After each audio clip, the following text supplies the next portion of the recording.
All right. Hello, everyone, and welcome to another episode of Wheel Tapping.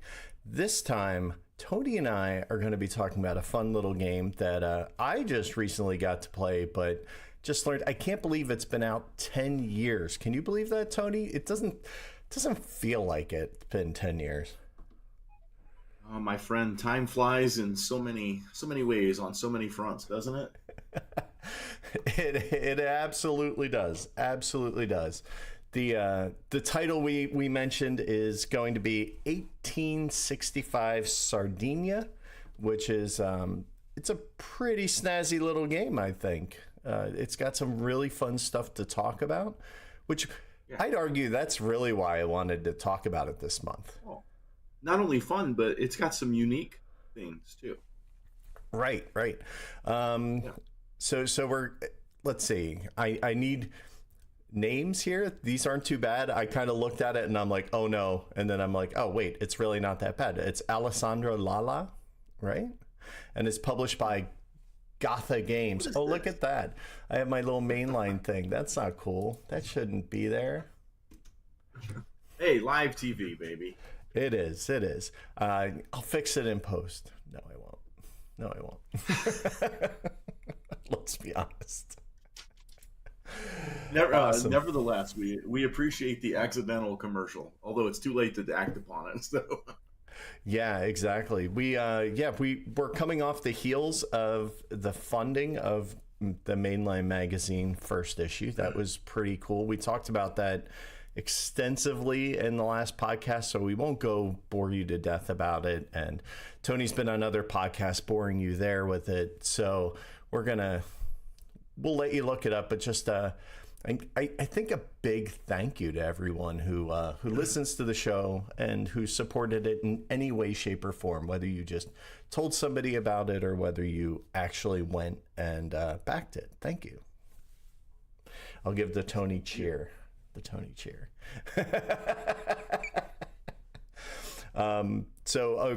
I can already tell you, I'm already feverishly at work on the next one because I have the art poster on the back is going to take a little bit more effort this time. So, well, the preview you gave me, I am stoked. So that's the quick update on that. Let's just move right along. So today we are talking about 1865 Sardinia. It was published in 2011, plays 3 to 4 players. And I would argue it's a great 3-player game. It doesn't have any kind of, like, you don't have to really change anything. It doesn't feel shoehorned in like, oh, well, then you have to do these rules. Like, it feels kind of like CZ did. It feels really designed for that player count, and I really liked it.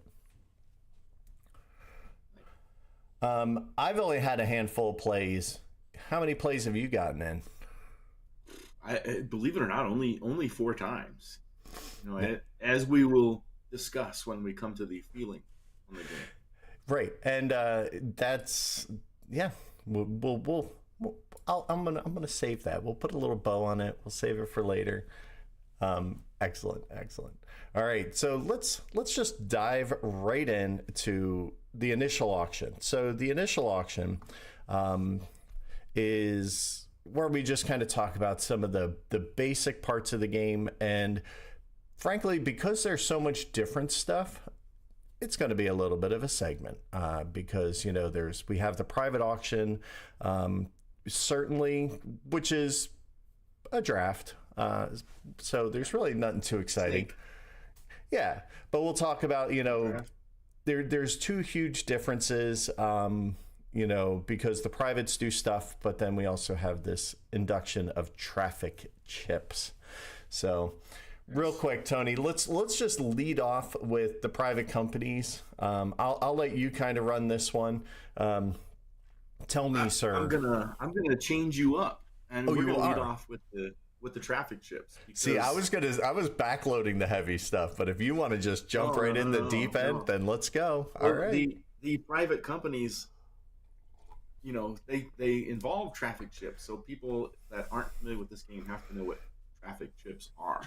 So A traffic chip, and I'm going to reach into my box of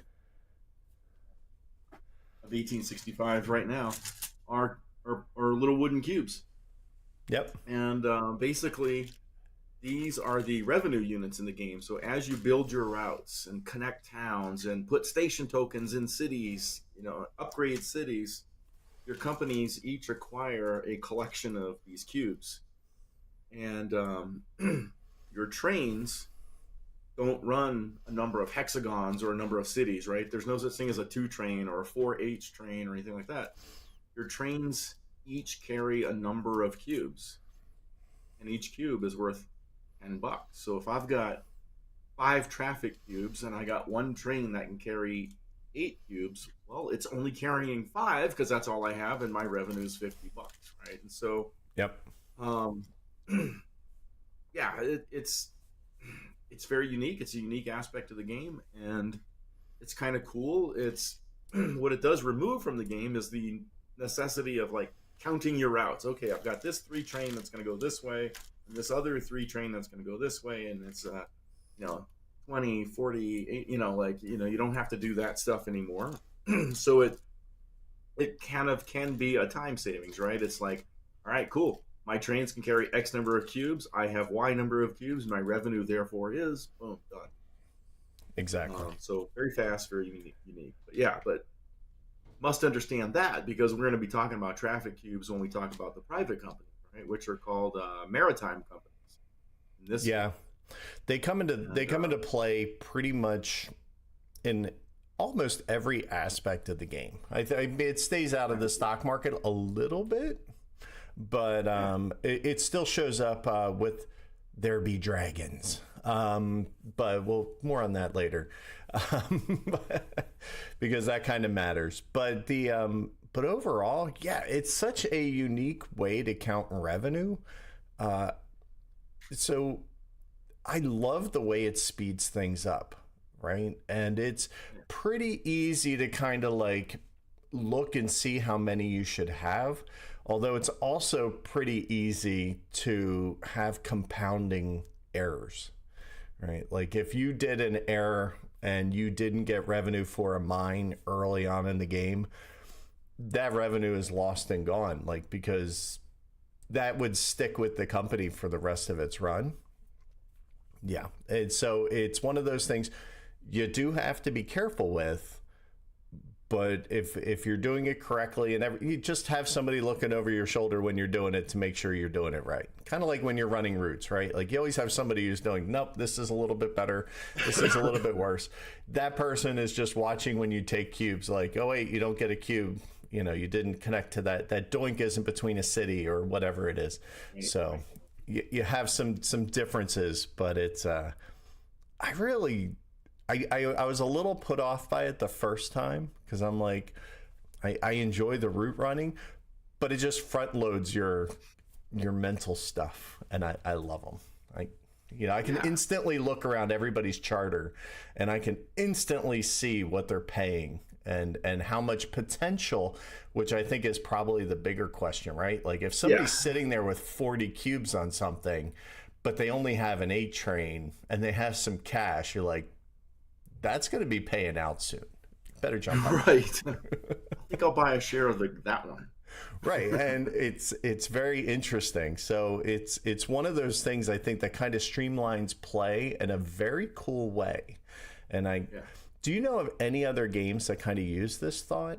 Like I'm really intrigued by it. Yeah, kind of like the turn order system in 1880 kind of strikes me as something very cool, unique, and one of the standouts that I love about that game, and hope that another game will come along and pick up that torch later.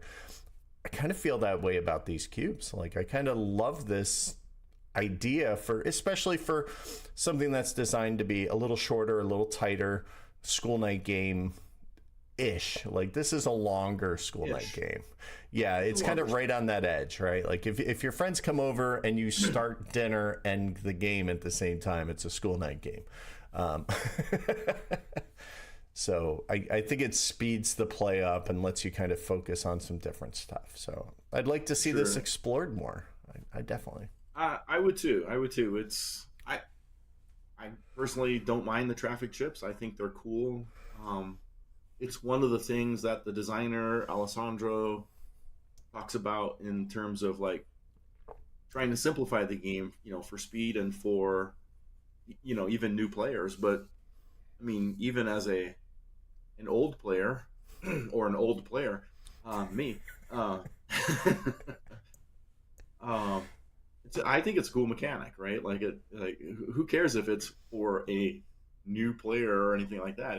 Right. It's a good mechanic. It really is.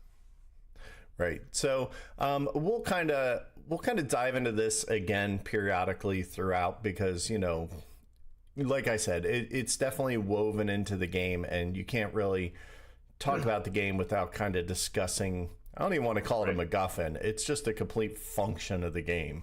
It's not like a little thing that's tacked in there. It's changes it completely. So then I'll talk about the privates then, right? So these are kind of maritime companies, and these are treated.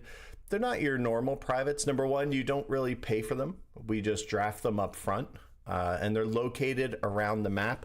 So let me see. I have the map available. So here there are some ports and there's some anchors on the map. If you can see it on the screen, that kind of are, each one is associated with a private company here, the maritime companies. I'll call them privates and maritimes interchangeably, just so you know.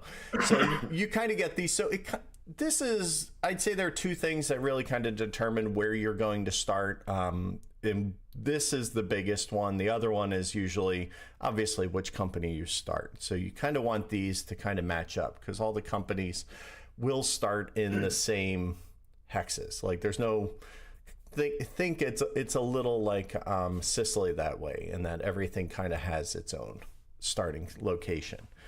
So the trick is once you connect your company to that private via tokened route, then you may absorb that private in. So it kind of then can come into your company. And what it does is, depending on when you bring it in, it brings some revenue, it brings you some of those traffic cubes. And then one of the cooler things, I think, and the one that I kind of mess with a little bit more, is then the company turns over and becomes a permanent 8 train. And 8 trains, they're more or less like on par with a 2 train. Like it, yeah, exactly. It's just a low running train, but hey, it's permanent. It never rusts. It doesn't count towards your obligation, but it doesn't hurt your limit either. So it's, most cases, free money, baby. I like that. Make sure you can carry 8 cubes. Exactly. And trust me, there are times when, even though you have to force buy a train, you can still run and make revenue. And more on the train buying and what it does to the stock price later. We'll get there because, again, cool stuff. Dig it. A lot of manipulation that you can do. So I think it's, for a 1D stock market, it's pretty active.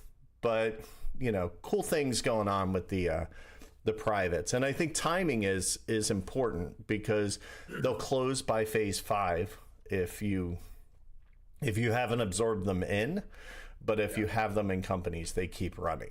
So, and they just, again, every OR, $20. So they are throwing money at you, even if you're not absorbing them. Yeah, when they're player owned, yeah, they pay you $20. Exactly. Pretty good money.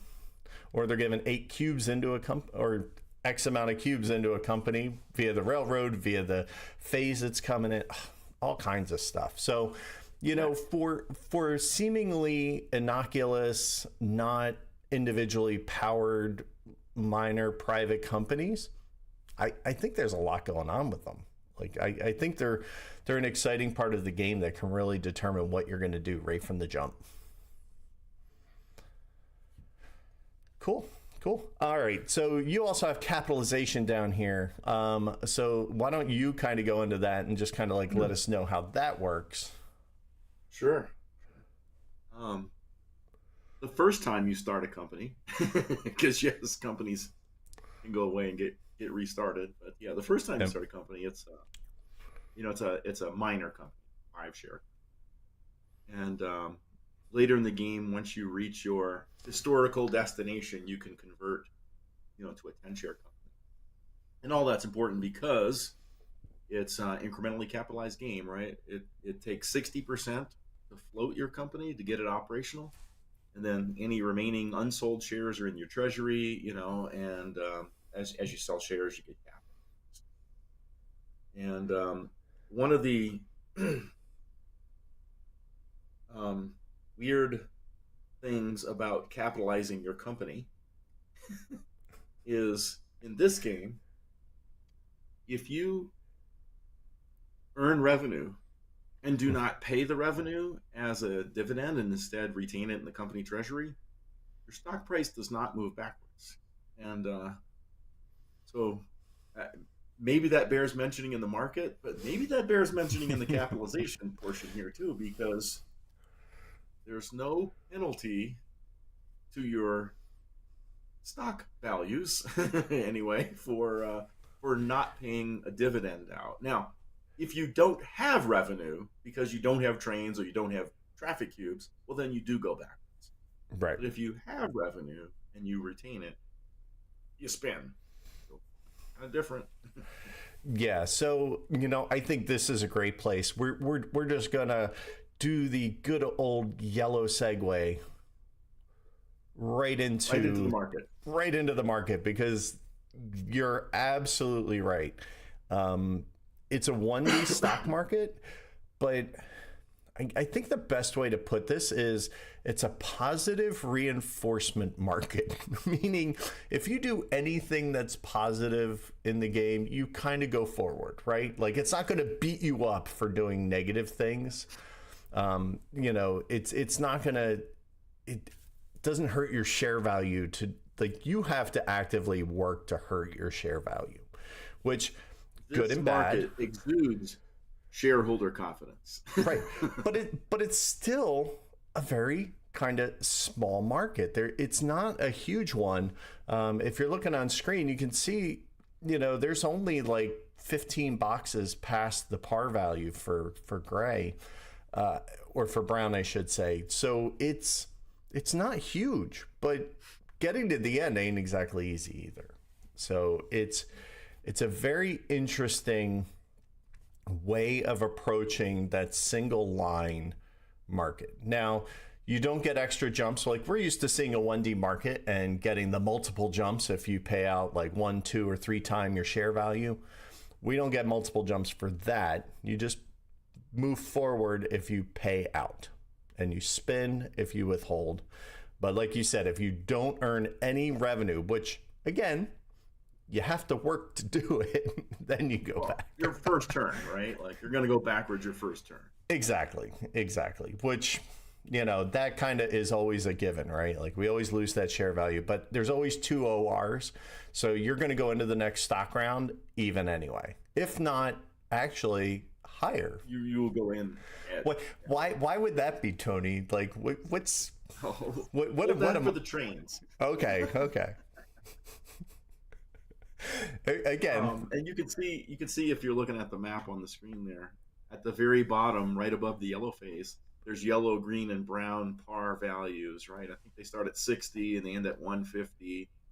So there's a nice wide range of par values that you can start, and they obviously, the game offers you increasing values as the phases progress. Right. Exactly. And, again, when we played with 3 the other night, you have I'm going to open 2 cheap companies. I'm going to open 1 good company. Like, the yellow phase has enough bandwidth that you can usually accomplish both. So both strategies are viable, which I love.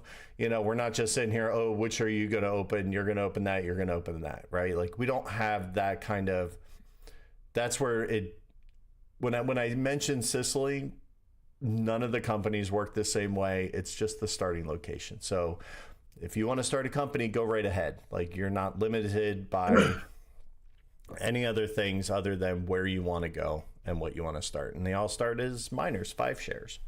The first time. Gotta put that asterisk. Because companies close and things happen, We'll get to that in detail with mergers and when we talk about them later. But when they come back, then they have to be capped at a 10. But then they get to choose their home starting location after that. So definitely a little different approach. So on this map here, let's talk about that for a second here. First thing I want to point out, if you're looking at the board there on the screen, is the station tokens. You see that blue company has token there, there, there, and there. Each token is directly and uninterrupted connected to another token, right? So one of the rules is you have to lay your tokens, in this linear fashion, in a connected fashion. And that's so that you don't, skip something, get greedy, somebody cuts you off and stuff like that because of the way the traffic cubes work, right? You're always, by building a methodical network, you're always assured that they can abstract that out into traffic cubes, right? You can always run whatever your capacity of train lift is, right? So if you're looking at the map, that's kind of an important rule that has an effect on the map. And the station cost is variable. Yeah. It's basically you pay money per hex side that you cross. And so it's mostly 20 lira, I guess. But some of the rivers and the mountains and stuff, those compound your cost, and you got to follow the train route, right? So it can be pretty pricey to it's really cheap to build the track, right? It's nothing, right? Or it's $20 if you want a second yellow. But there's some $100 rivers. That's where the cost is, right? So to me, it's like they abstracted all of the terrain building cost into the cost of the token. Yep, right? So exactly. Lay your track. Go ahead, put the token down, because that's how you make money. Yeah, and it's correct. And the first time we played it, I think we had the token not quite right. So luckily the picture shows the correct game, because blue is all over the place. It does leave some room for some angst later in the game, especially when you're starting fixed companies, because they can get hemmed in by track pretty easily and restricted. Later on, it opens up because you can go wherever with a 10 share. But early on, some of those 5 shares, you can be a little put out, like this guy, a few times by, I'm opening this company, and then somebody opens a little bit, ahead of you, and then they operate. Next thing you know, you're like, now I have to build a complete route around there because I have no. And that's what happened right smack in the middle of the picture on the screen to me in the next round, by the way. But players are familiar with the game, and they're using the merger / absorption rules. Yep. The board will ebb and flow, and you'll get a chance to get out and all that kind of stuff, and get your tokens down. And that's right, one of the aspects about building tokens and the capitalization that tie together is, depending on when you grow up, like once you reach your destination, because you only have 3 tokens as a miner. Yeah, it's tight. And then once you reach your destination and grow up, you'll get some extra tokens, as many as 7 total, but it depends on what phase you're in, right? So you're usually only going to have, a couple extra tokens or something like that. So you need to grow up, you need to get more tokens, you need to wait for the board to ebb and flow. Yeah, you need to grow up and get tokens, then you need to absorb and get tokens. But right. So there's definitely, you nailed it when you said ebb and flow, because there's a point where you might not want to grow up, not because you'll lose control of your company, but because you might not be able to have enough money to gobble up as much as you want. So there's some considerations why, you might want to hold back that 5 share, and not grow up right away, but then you're not going to earn the revenue because you have no tokens on the board. So it's a fun balancing act, I think. Not to mention later on, once you kind of reach your max tokens, then if you absorb somebody, all you're gaining is the traffic cubes of that company. You're not getting more tokens. So, it could free up more spots down the road as well. So again, more on mergers later, because we have to have something to talk about in the brown phase. So we talked about station tokens. The other thing I think that bears mentioning is the mines. So mines in this game are they're definitely different. And I think one of the key differences was the compounding revenue. And it doesn't feel that way when you first do it, right? Like when you first open a mine, you're getting 2 cubes out of the mine. Oh, excuse me. I'm sitting on the edge of a sneeze. Uh-oh. Well, I'm sitting in Denver, Colorado with all the smoke from the forest fires, and like my sinuses are a wreck right now. Oh, yeah. So I'm sorry, cut out there for a second, but the idea of the mine is they start out making 2, and then when you turn them to green, they come out making 1, and then when they hit brown, and they upgrade automatically when you change phases at the end of the round. So you have no choice. The revenue decreases down, but the nice thing is that's revenue cubes that show up on your board, and then they never go away. So you got 2 cubes. You got 2 cubes at the beginning, then you get 2 cubes, then you get 2 cubes. It really adds up, but then it diminishing returns over time because you do. Yeah, the mines do play out, But the revenue cubes that you've accumulated the whole time are still on your board, earning you money. You can't run them if you don't have enough trains, then it doesn't matter. This is true too. So definitely very, very interesting kind of mechanic. I think that it's fun to play with. Now, I tried the first game. I think I tried to have 2 mines, and I feel like that wasn't as viable because it really kind of hurt. Because you don't really realize it until a little bit in that like traffic or your tokens are like you need to be very mindful with each one. And mines are dead ends, so you're not, it's not giving you anything other than that initial burst of revenue. So late in the game, it's not going to pay off. So what you can do is absorb that company in and then say, I don't want that token anymore. Like that's about the best thing to do with it. Speaking of the traffic cubes, the mines, the cities kind of work the same way, right? When you get your token in a city, that city grants you traffic cubes. Correct. When that city upgrades, you get a few more. Everybody that's got a token there gets a few more. The doinks, the little towns, give you cubes. So the mines, the cities, and the towns are how you acquire traffic cubes. But, right. Like in the cities, just like in the mine, you only get those cubes if you got a token in there. Right. But if somebody else upgrades it, you get the token for it, which is a nice thing. I dig. So yeah, if somebody upgrades the city, everybody gets cubes. It's Christmas. You get a cube, and you get a cube, and you get. Oh, wait a minute. No, I see what you did there. All right, excellent. So let's we're kind of talking about all these cubes. We're kind of alluding to trains a bit. So I think we need to kind of shuffle right onto the green phase, where we like to talk about trains, the train roster, and how these trains are different because it's cubes. We're not talking distance anymore.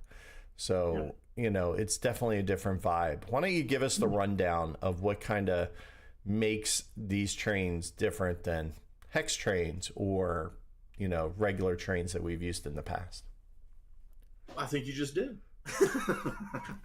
They don't do distance, they carry cubes, right? And so I'm pulling my trains out, right? Like the 2 trains are 8 trains, and then the 3 trains can carry 14, et cetera, et cetera, et cetera, all the way up to the big boys carry 35 cubes. Where my camera is, right. There it is.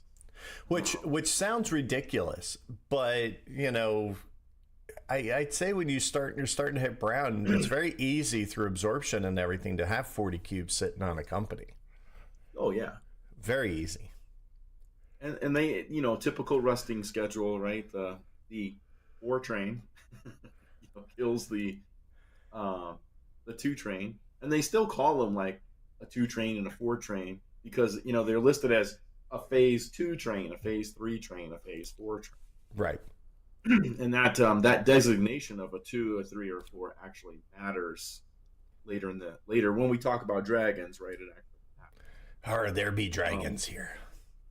and then the interesting thing on the non-permanent trains, another mechanic that I like and don't see very often in games is dying technologies are cheaper. So all these two trains cost $100, except for the last one only cost 70. Right, and so the next two ranks of The trains, it's poisoned one. 30, 40, and $50 cheaper, right? So like you're sort of incentivized, I guess, financially to buy the last train, perhaps, maybe. I really actually kind of dig the idea, right? Like that Yeah. it it helps kind of, I don't want to say solve the poison 4 problem, but it helps kind of, it helps with the stall that you get when the permanents are sitting on deck, right? Because it's a little easier to burn through the last one and the next one, which is tends to be where I see this used. It's not, Right. you know, like maybe a company's kind of buying it up because they want a cheap train, but usually it's because somebody's trying to get at the next train on top of the deck. And the train limits are a little generous, I think, so it's not like too hard between having the free 8 and having that. You know, you can, again, you can still get train tight, but it's not like, I don't feel like I'm hitting that all the time in this game. Um, and of course, when you buy a train or more than one train from the bank, your stock price goes up one. I So love that. I love that. I tell I you think it's what, good. yeah, in practice, it's a little bit of you have to remember it because it's so unique. Yeah. You know, but it's one of those things. Buying trains over, nope. You know, merging them in, nope. None of that stuff. But yeah, if you buy it, you know, shareholders take that as confidence in your own company, and they're going to reward you by raising your share price. So The game does model that, but it doesn't model the opposite. no. And again, I kind of feel like, you know, the positive reinforcement stock market. Like I kind of really feel like it's like you do something good, here you go, here's some better stock price for you. Even to the point where if somebody else sells your shares, you don't drop. It's only when the president Right. sells. So Or dragon. or the dragon. So we didn't cover that. Again, Not yet. coming up on that, but We're it's about to, because there's not much to talk about on trains here, really. Because like I yeah. don't really, I don't ever feel like a train rush. I mean, it's there, right? Trains rust and stuff like that because you can withhold easily and blah. It's like Right, and it's not that game. the loans are not exactly crippling. So you know, Yeah. more on that when we get to the next phase. But yeah, it's again, it's not punishing. It's just it's trying to move the game forward, but not get in the way of that. I think it's, you know. All right, so that's it. Trains have the power. So, and then I love the stock market bump for the train purchase. It's just a nice touch again.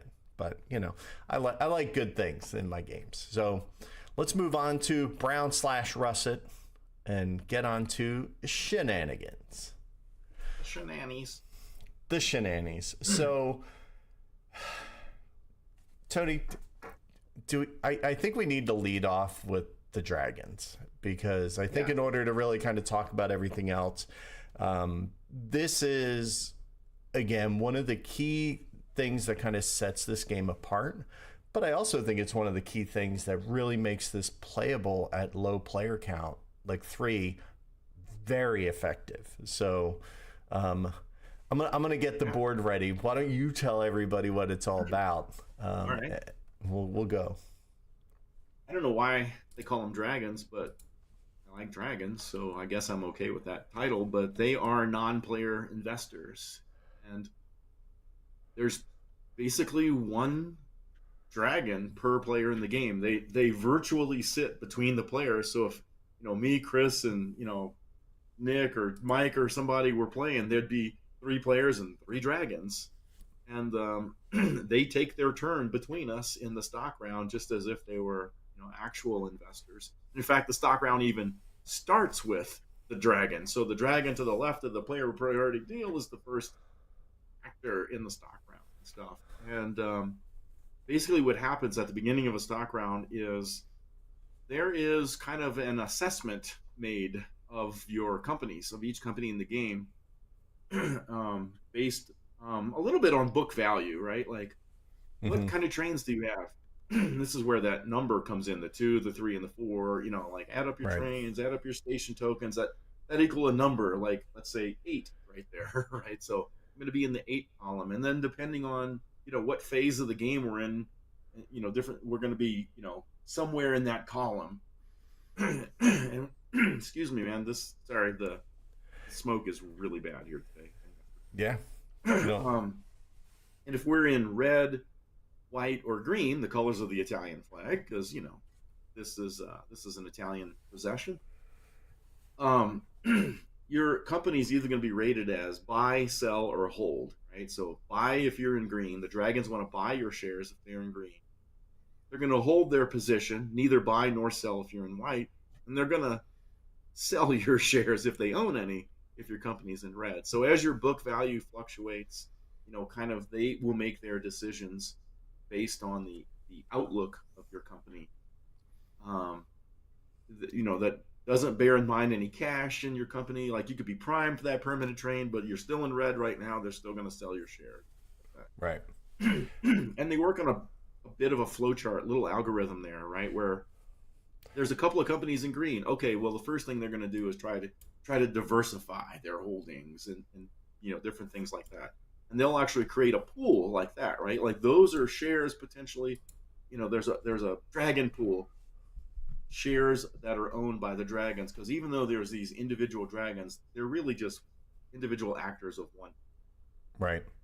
So they are super fun because you can manipulate the dragon into buying certificates, so they Yep. can help you fund and do that. And that's because they work on that algorithm, right? You can manipulate it, like you said. Yep.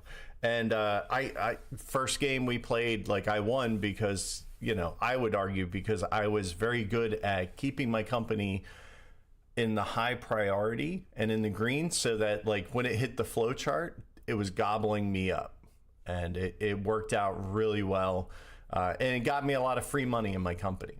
The other thing it does is, if you're looking on screen, and you can see the tail end of the stock market here on the bottom, and what's really interesting is if your company's, like, if you're buying IPO from the actual player itself, we all deal in the main top number in the box. Like, that's what you pay. That's what goes into the company. That's what the dragon will buy its certificates from the company.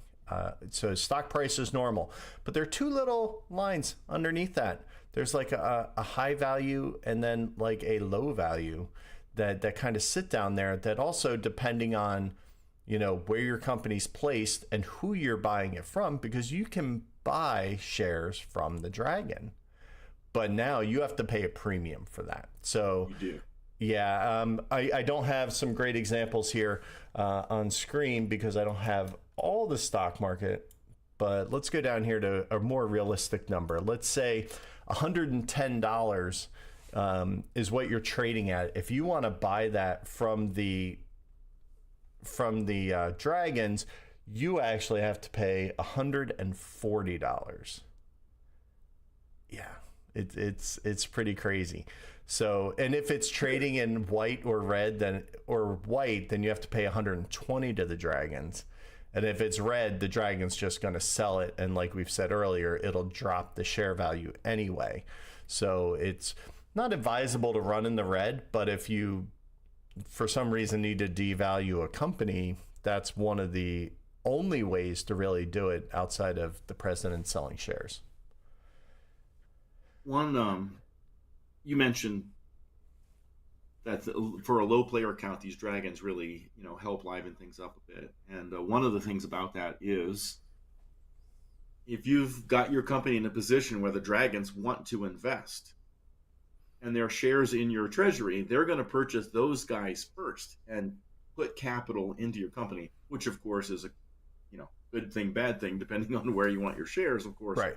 Um, but it does give, facility to the game to act like other players, buying good shares and purchasing them out of your treasury and putting money in and keeping the game rolling.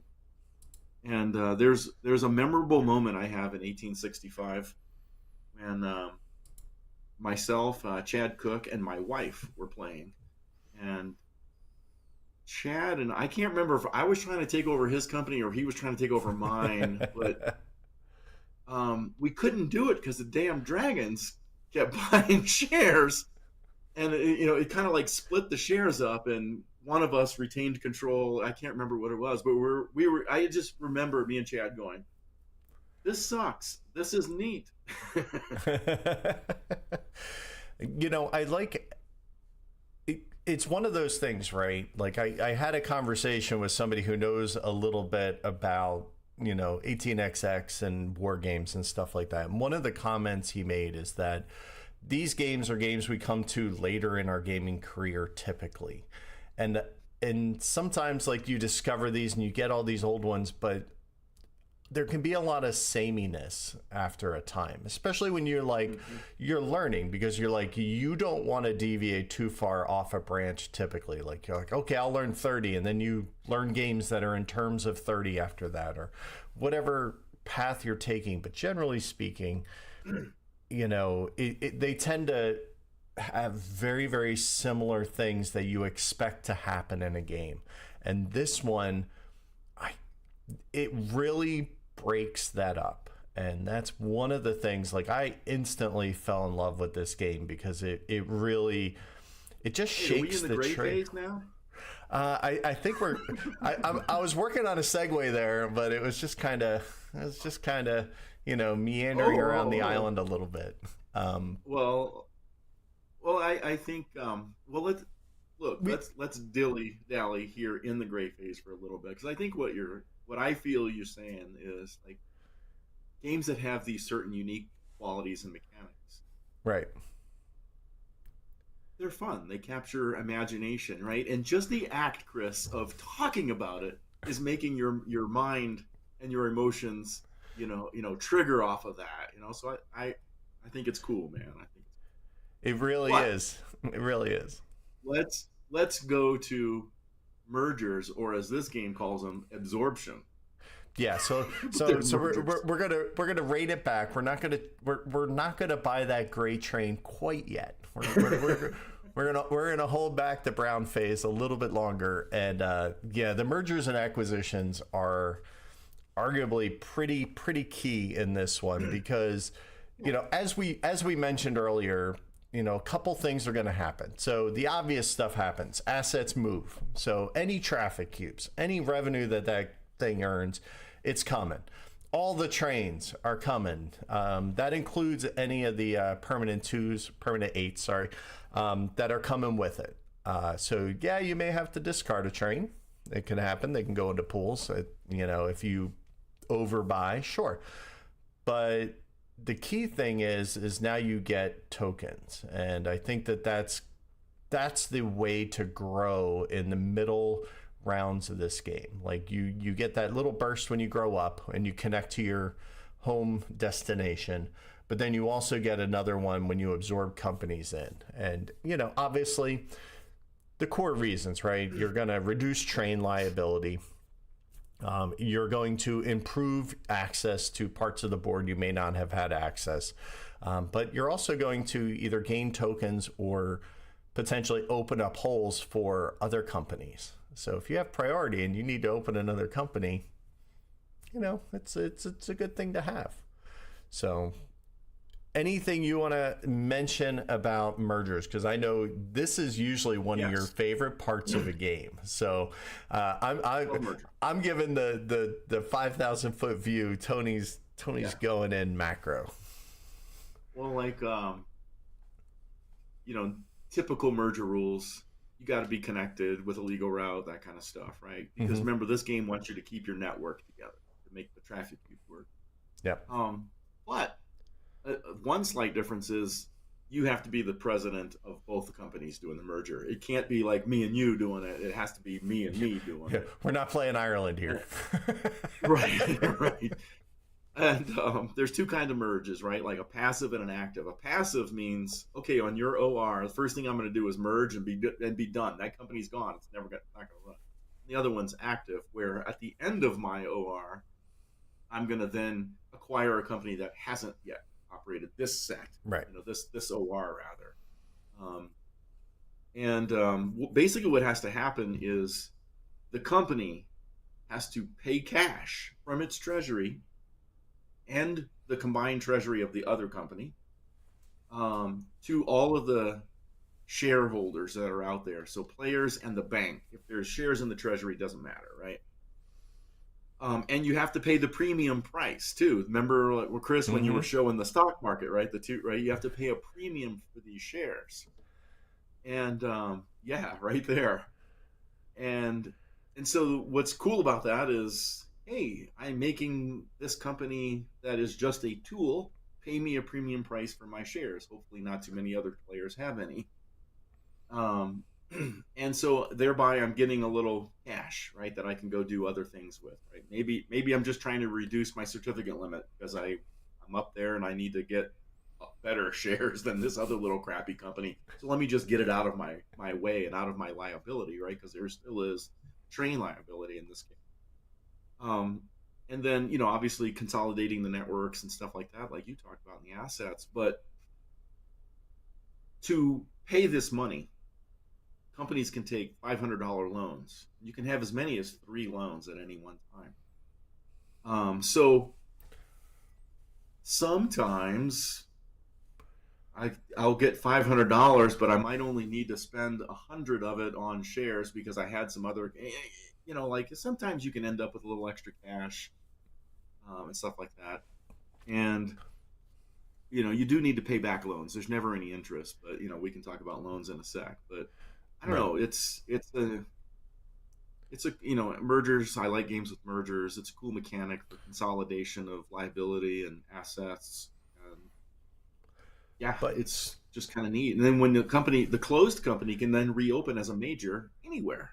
Yeah. And I've literally seen where somebody has done that. They've closed the company and then turned around and opened it in the next stock round and then just dumped it wherever it wanted. Yeah. Interestingly enough, your status as a minor or a major is inconsequential to a merger, right? Like a minor can absorb a major, or vice versa, 2 minors, 2 majors. Yeah. And you don't ever grow up, right? You only grow up if you're a minor when you hit your destination and choose to grow up in a stock round. Yeah. Right. So I'm a minor with 5 shares and I can eat this major and get those assets and I'd keep my 20% shares. Yeah. And that's where I think, so there's 2 huge points of differentiation, right? Like that is one of them. Like most every other time we hear about mergers, it's either to form a major, take 5 share, make a 10 share a la Russia, or it's to kind of just, no, only big fish can gobble small fish, and I love that you can have a small fish with a lot of cash. It doesn't even need a lot of cash. And it can gobble up, right? Because the loans exist. Now, before you go getting excited, like loans, they're rather friendly, very soft edges on the loan cards, no doubt. But the only way to get them is through acquisition. So if you're in debt, just because you need to buy a train, you're still on the hook as the owner for it. You don't get to just take loans for that. Well, a player can only take loans in emergency train buy, and a company can only take loans in acquisition, in absorption. Pardon me. Yeah. Important distinction. Like your company needs a train. It can't take a loan to get a train. That's what you personally, after you've sold all your possible shares, now you may take a loan. But yeah, it's not, they're soft because you get 500 or you get 1,000. You take what you need. I've seen companies take loans in my 4 plays. I've never seen a player take a loan. Yeah. If that's the case, you may have already called the game. Trust me. So If you're so maybe loans just real quick, right? Like if you're a yeah, player let's and you touch took on a that. loan, there's no interest. You just owe $500 off your score at the end of the game for each loan you've had to take. And as a company, again, there's no interest. If you want to pay off your loans, pay off your loans. Probably a good idea because every loan is a $50 hit to your final value. So Right. Exactly. And final values, those extra values don't count for anything. It's the main stock price value. So, it's, again, that's pretty much where you operate for most of the game.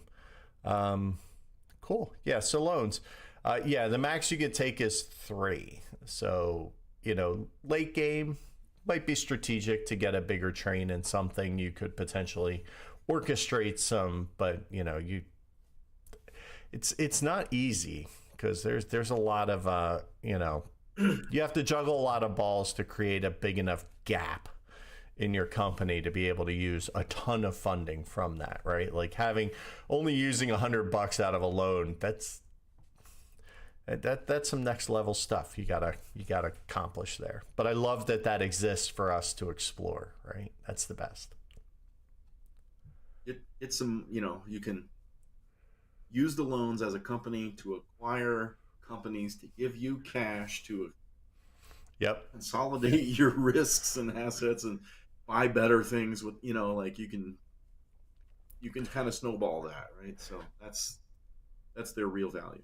Yeah, because frankly, the as awesome as the cube things are, you tend to find late in the game, it's hard to add more because the mines dry up. You run out of tokens. If you're not adding tokens, and the only ways you get cubes are mines, tokens, extending out your influence or upgrading town cities or just cities, because if you upgrade towns, you don't get extra coins for that. But it's one of those things that tails off towards the end. In a lot of games, there's this huge ramp towards gray, but in this game, your revenue kind of peaks and it gets tough to manage outside of, well, I need to start gobbling stuff up because I'm buying a 35 train and I've only got 30 cubes. I need to make all the revenue I can. So if you're going to play this game, please use the absorption, get things rolling, watch the map ebb and flow, make it happen.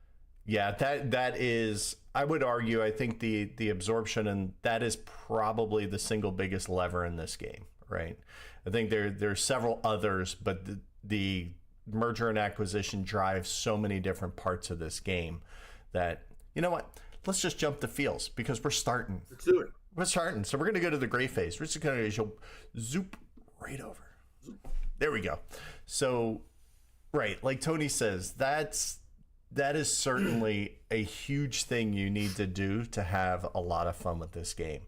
And I can see why Tony likes it. He likes merger games. It's kind of his thing. There might be a reason why mergers play a part in 18 India. There's do they? There's no merge. There's no mergers. No, you haven't played. I haven't. I got to read that darn rule book. I just assumed it was you, so you put mergers, but no mergers. Okay, give me the rule book. I'll figure it out. I mean, it's influenced by mainline, so no mergers. But anyway, this one. Back to here. You want me to go first? Yeah, why don't you go first? I'm curious to hear what your thoughts, because I don't really know. Yeah, I like 1865 Sardinia, actually, right? And I think the main source of my like is because of the unique mechanics that are in the game. The traffic cubes, the dragons. Mergers aren't unique, but I mean, whatever. I like mergers. So with all those things combined, I like 1865 Sardinia, and I really don't have strong feelings towards it either way, though, right? Like, it's a good game. It works. Is it, the best game out there in the world? No. Is it better than watching TV? Oh, 400% better than watching TV.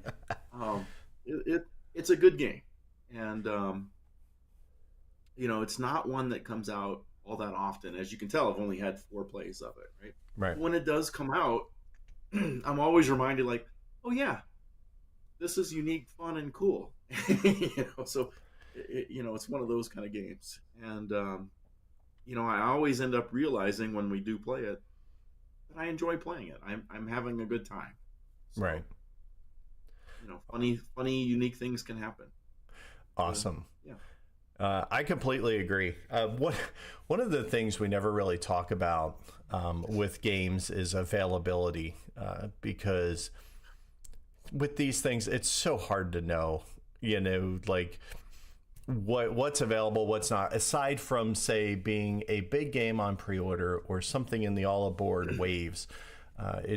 It's hard to say. So honestly, I have no idea. I have a friend friend of the show, Kelly, who purchased this, has it. So I have no idea how much it costs.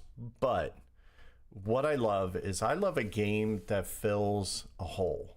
And to me, Sardinia fills that small group of players. There are few games that in the whole 18xx genre that really do cool things for 3 players without having to be crazy about it, right? Like, it's something that adds a lot of variety in a very small space. It's not just, dummy players. Yes, the dragons kind of are dummy players, but I don't mind it if it's somebody that you can manipulate and have some fun with. And I really feel like that works really well. So, filling that nice 3-player, it's got a little more meat on the bone than a lot of other games. It's a little tighter because it's a pretty small map. And, I love some of the unique things. But, getting a 3-player game that does mergers, like, I know that a lot exist, but in such an effective way is, I think they just really pulled it off. And the fact that I didn't even hear about this game until a few months ago, makes me sad. And that's why, I wanted to bring it up this month, because I'm like, I want to let's shine the light on this little guy, because aside from the super awkward box size. Oh my God. It is kind of super weird. It's such a weird box, but it does deserve its space on, especially if you have those smaller play groups and you can't always get, the 4, the 5, and the 6 to play these games. This is a great addition for you. And, it's one that if Kelly didn't have it, I would be beating down the bushes to get one for sure. And I hope somebody big picks it up if it's not available, but it deserves love. I see them on the marketplace every once in a while. Yep. So I think several years ago, I think I paid like $85 for it or something. Yeah. So, I mean, not super crazy for an 18xx games. Not at all. And, again, decent amount of game in the box. The map is, it's stylized. So we'll call it that. Tony calls it the wedding ring cities. I agree. Not super much a fan of that, but I do love that, they try and give a little texture to what could just be green and blue. Like, I love that they did a little bit, and the graphic design and the usability, the stock market and stuff like that. Great.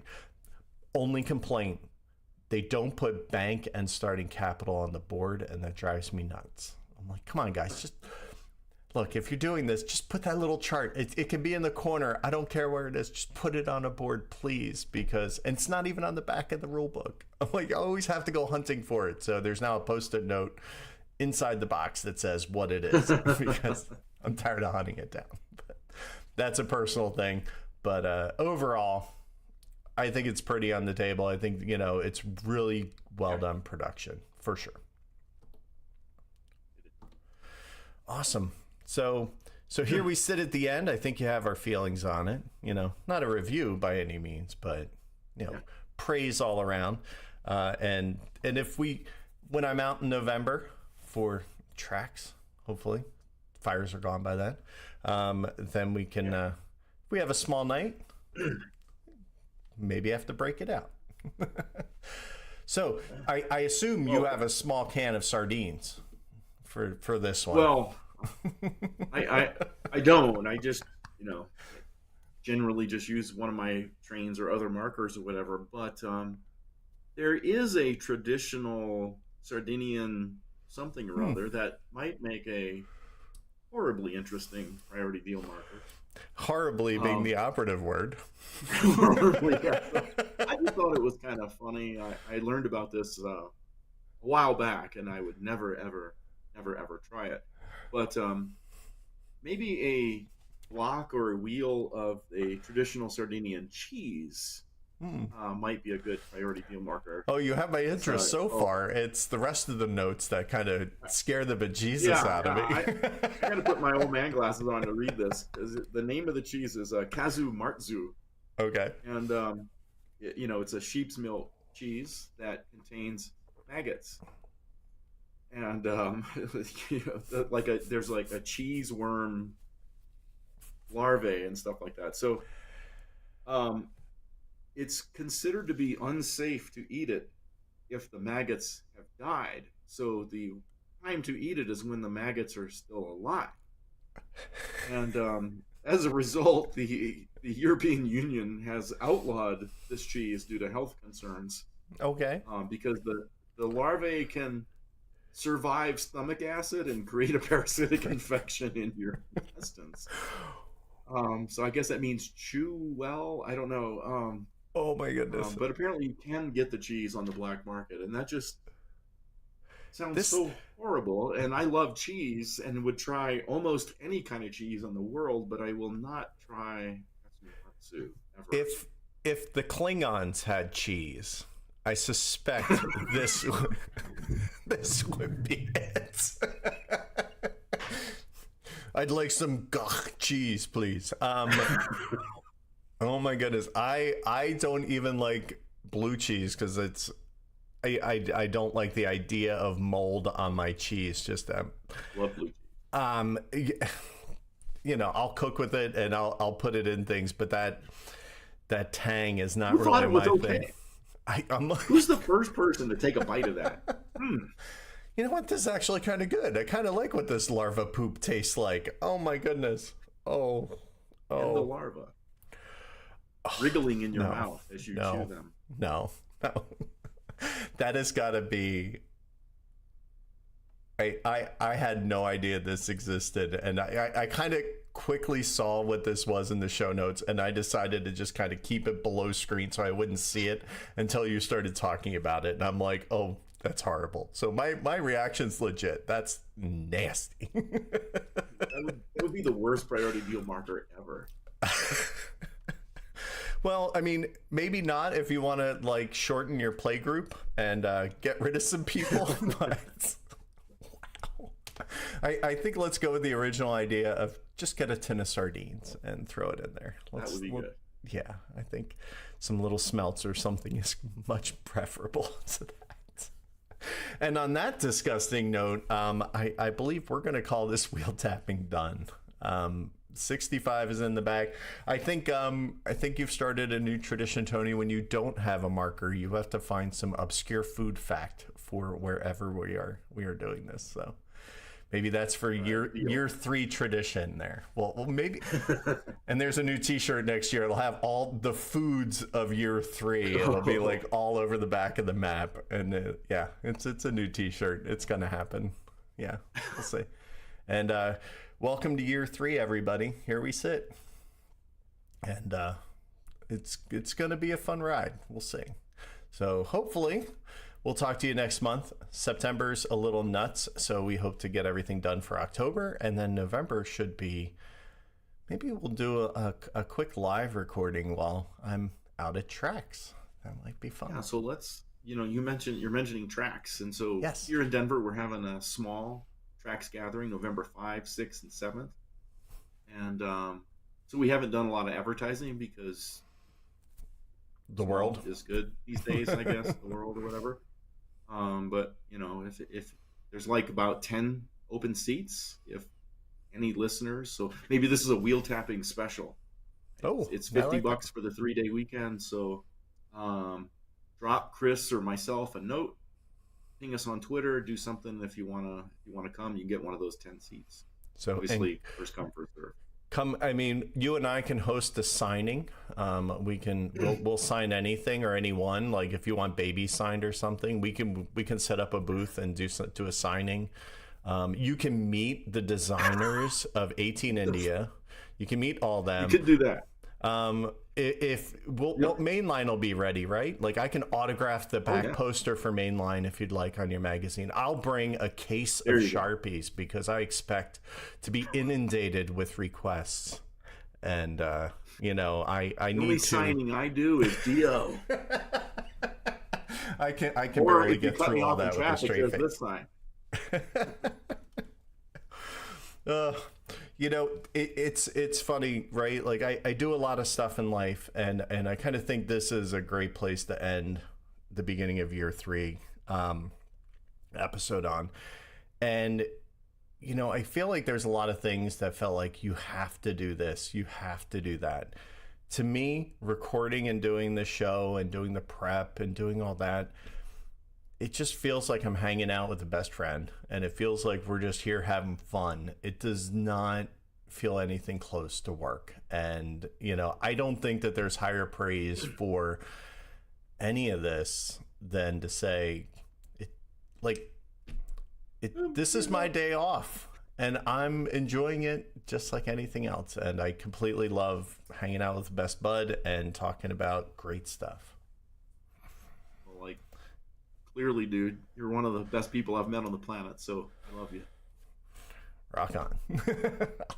and same back at you. All back to that fateful episode of Game All Night when you came on, and I'm like, it was instant friends. You bet. So, awesome. So on that gushy note, we will say good night, goodbye, and good morning in the case of the people in chat. And, pay attention to the YouTube channel. We may do these live from time to time if it's at a normal human hour, because why not? We can just stream it. We don't really edit the daylights out of this thing because we're coherent adults most of the time, despite our best efforts. Yeah. It's easy and it's fun. All right. So until next time, have some fun, run some trains, and in the words of another great podcast, pay your dividends.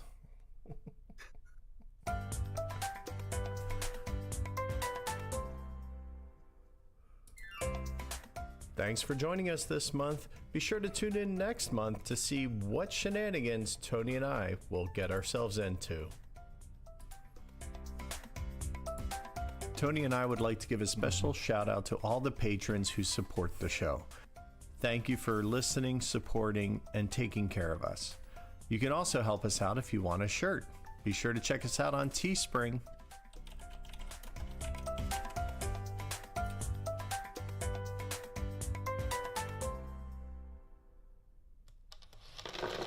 Punchboard Media, where we all bring something to the table. Pull up a chair at punchboardmedia.com.